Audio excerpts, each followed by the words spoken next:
I wrote the story, and this is book one of the story. And it's called "The Protectors of Earth and a Gateway in the Basement," and I've written it. So bear with me. I know, right? Chapter one. 12 years later, and the seventh new place to live and counting, Jacob is now a teenager, pulling his car into a parking space outside his and his mother's new place of residence. He turns off the engine and steps out of the car. Once he is Once outside, he scans the entranceway into the parking lot, and his mother is not there yet. So he walks back over towards his trunk, opens it, and sees three boxes inside. He grabs only two of them, placing each box underneath each of his arms. He begins to walk up the sidewalk and possibly enter.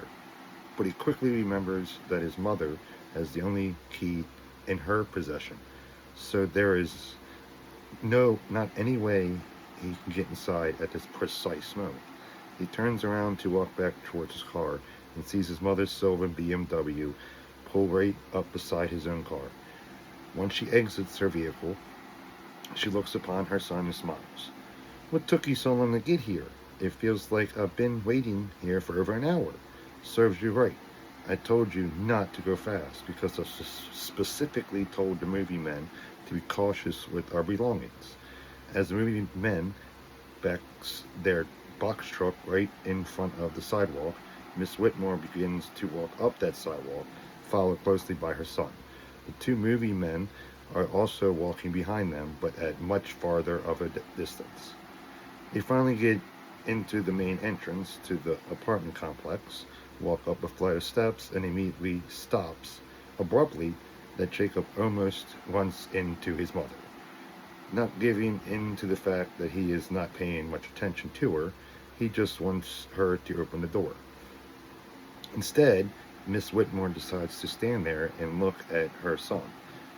She buries both of her hands into both of her pants pockets. She pulls out a single key that is attached to a string, places the key into the door handle, and pauses.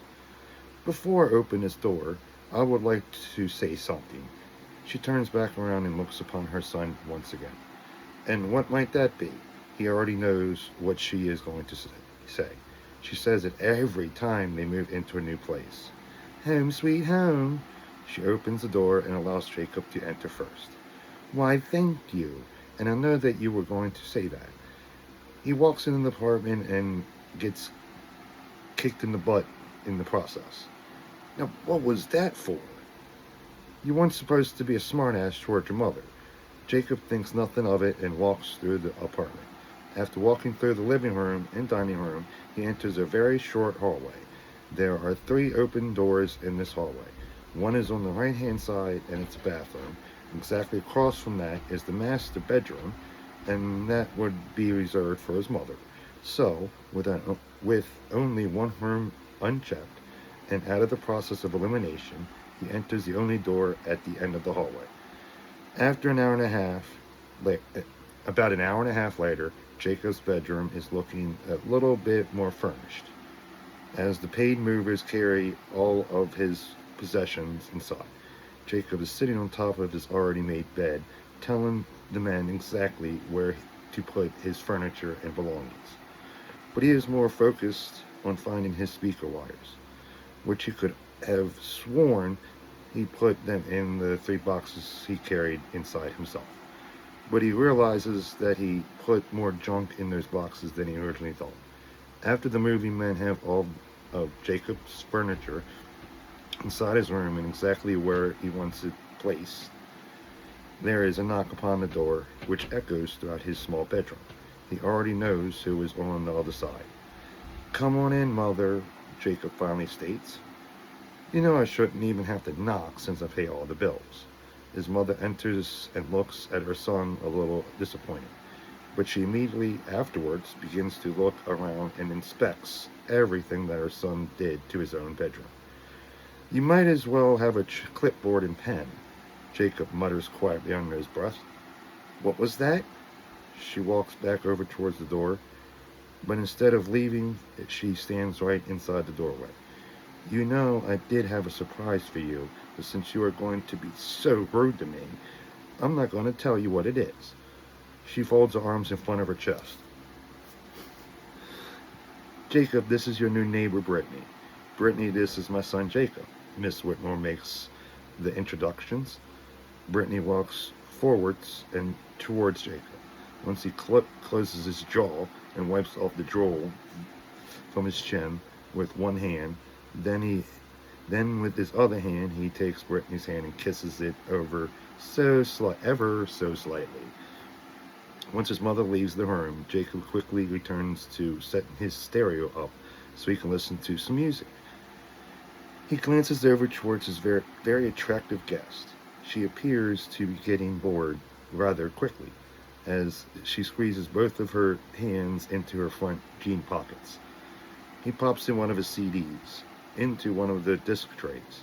Brittany begins to dance to the beat of the song which is beginning to play. We are going to get along just fine. Why do you say that? He examines her from the top of her blonde hair to the soles of her pink tennis shoes. And she looks good. We both have the same taste in music, and that is always a good thing to have in common in any relationship.